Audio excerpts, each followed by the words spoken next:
नमस्कार दोस्तों, आप सबका स्वागत है अपने YouTube चैनल बेस्ट स्टडी 2020 में। अगर आप किसी भी एग्जाम की तैयारी कर रहे हैं, चाहे वह यूपी पुलिस हो, शिक्षक भर्ती हो, एसएससी, कोई भी एग्जाम हो, यह वीडियो आपके लिए महत्वपूर्ण है। 4 नवंबर 2023 डेली करंट अफेयर से रिलेटेड सारे क्वेश्चन आपको इस वीडियो में मिल जाएंगे और इस वीडियो की PDF आपको डिस्क्रिप्शन बॉक्स में मिल जाएगा नीचे दिए गए लिंक से। अब हम अपने प्रश्न की ओर बढ़ते हैं और आज का हमारा पहला प्रश्न है, हाल ही में सचिन तेंदुलकर का स्टैचू किस स्टेडियम में लगाया गया है? तो इसका आंसर है वानखेड़े स्टेडियम, मुंबई में। और हाल ही में महाराष्ट्र के मुख्यमंत्री एकनाथ शिंदे ने मुंबई के वानखेड़े स्टेडियम में सचिन तेंदुलकर का स्टैचू का अनावरण किया। अब हम अपने अगले पॉइंट की ओर बढ़ते हैं। हमारा अगला पॉइंट है, इस स्टैचू की ऊंचाई 14 फीट है और यह मूर्ति अहमदनगर के मूर्तिकार प्रमोद काबली ने बनाई है और सचिन तेंदुलकर इसी मैदान में अपना रणजी ट्रॉफी डेब्यू किया था और पहले मुकाबले में सचिन ने शतक बनाया था और साथ ही 2013 में वेस्ट इंडीज के खिलाफ अपने कैरियर का आखिरी मैच भी वानखेड़े स्टेडियम में खेला। अब हम अगले पॉइंट की ओर बढ़ते हैं। हाल ही में सचिन को आईसीसी द्वारा क्रिकेट विश्व कप 2023 का ग्लोबल ब्रांड एम्बेसडर बनाया गया है और सचिन तेंदुलकर ने अपना 100वां शतक 16 मार्च 2012 को बांग्लादेश के खिलाफ शेर ए बांग्ला स्टेडियम मीरपुर में लगाया था।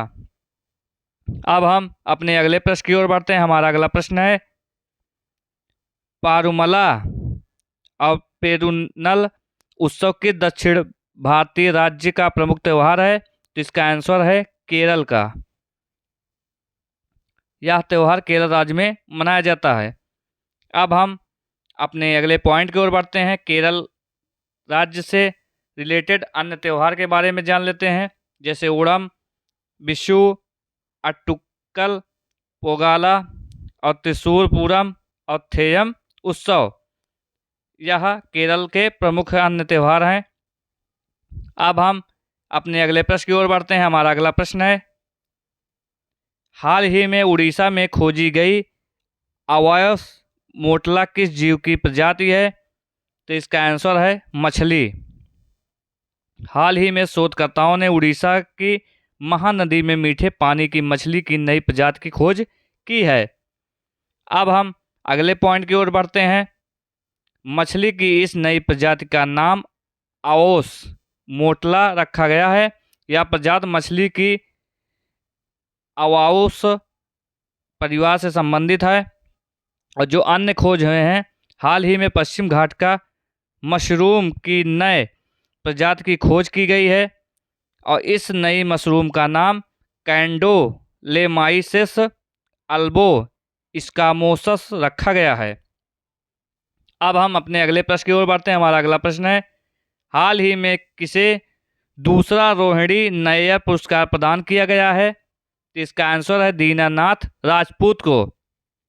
सामाजिक कार्यकर्ता दीनानाथ राजपूत को छत्तीसगढ़ में आदिवासी महिलाओं के जीवन को बदलने में मदद करने के लिए रोहिणी नैयर पुरस्कार से सम्मानित किया गया है। अब हम अपने अगले पॉइंट की ओर बढ़ते हैं।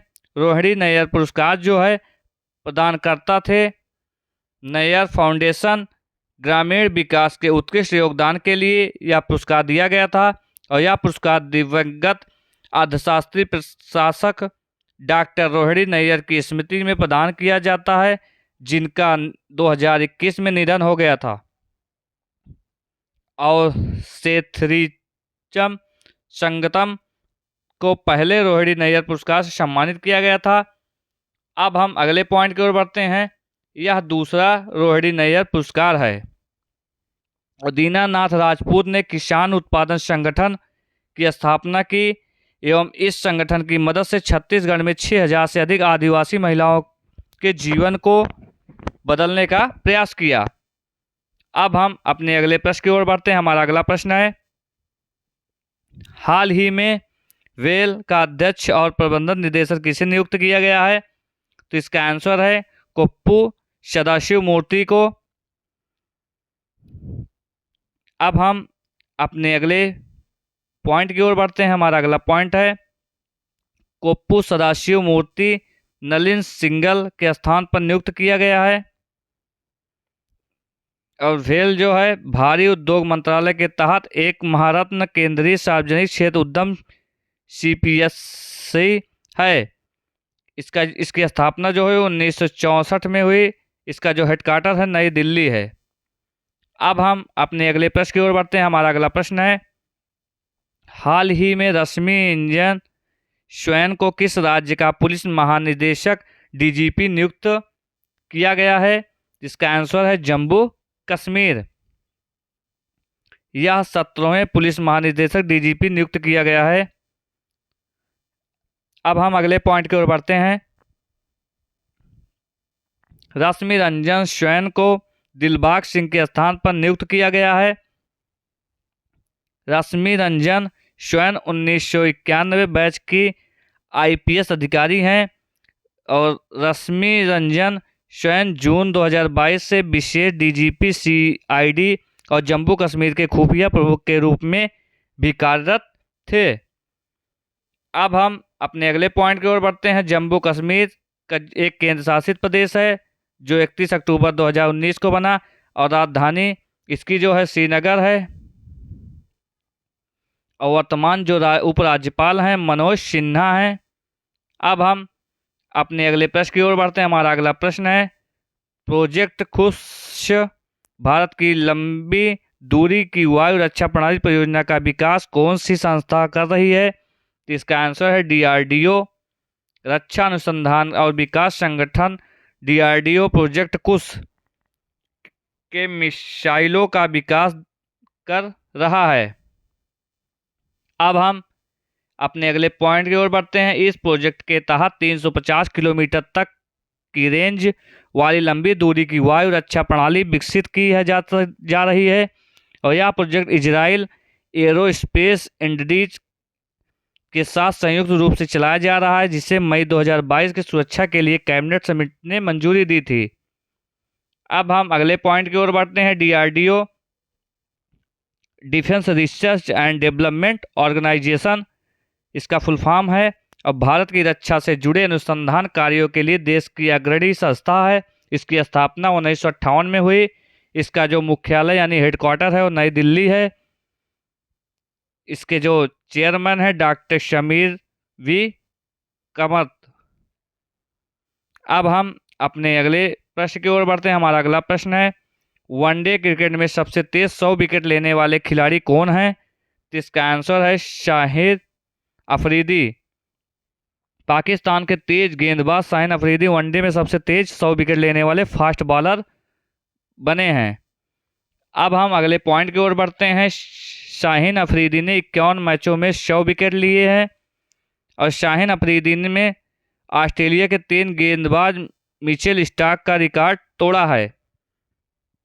मिचेल स्टार्क ने 100 वनडे विकेट 52 मैचों में लिए थे और इससे पूर्व भारतीय क्रिकेट टीम के युवा opener Shubman Gill one day match में सबसे तेज 2000 रन बनाने वाले खिलाड़ी बन गए थे, जिन्होंने केवल 21 मैचों में 2000 रन बनाए थे। अब हम अगले प्रश्न की ओर बढ़ते हैं। विश्व शाकाहारी दिवस हर वर्ष कब मनाया जाता है? तो वह 1 नवंबर को मनाया जाता है। शाकाहार को बढ़ावा देने के लिए हर साल 1 नवंबर को विश्व शाकाहारी दिवस मनाया जाता था। अब हम अपने अगले पॉइंट की ओर बढ़ते हैं। यह दिन दुनिया भर में शाकाहारी समुदाय और संगठन के लोगों द्वारा मनाया जाता है। इसका जो उद्देश्य है शाकाहारी खाने में लोगों की रुचि बढ़ाना और लोगों को मांसाहारी खाने से रोकना और जीव हत्या को कम करने के लिए प्रेरित करना। और पहला विश्व शाकाहारी दिवस 1 नवंबर 1994 को मनाया गया था। अब हम अपने अगले प्रश्न की ओर बढ़ते हैं और आज का हमारा आखिरी प्रश्न होगा हाल ही में कोलिंस डिक्शनरी ने वर्ड ऑफ द ईयर 2023 किसे चुना है? तो इसका आंसर है AI को। कोलिंस डिक्शनरी ने संक्षिप्त रूप AI को coleus word of the year 2023 चुना गया है? इसका है जैसे कि आर्टिफिशियल इंटेलिजेंस, इसका फुल फॉर्म है। अब हम अपने अगले पॉइंट की ओर बढ़ते हैं। कोलिंस द्वारा एआई का अर्थ कंप्यूटर प्रोग्राम द्वारा मानव मानसिक कार्यों का मॉडलिंग और एआई को अगली तकनीकी क्रांति माना जाता है। एआई ने तेजी से विकास देखा है और इसके बारे में वर्ष 2023 में बहुत चर्चा की गई है।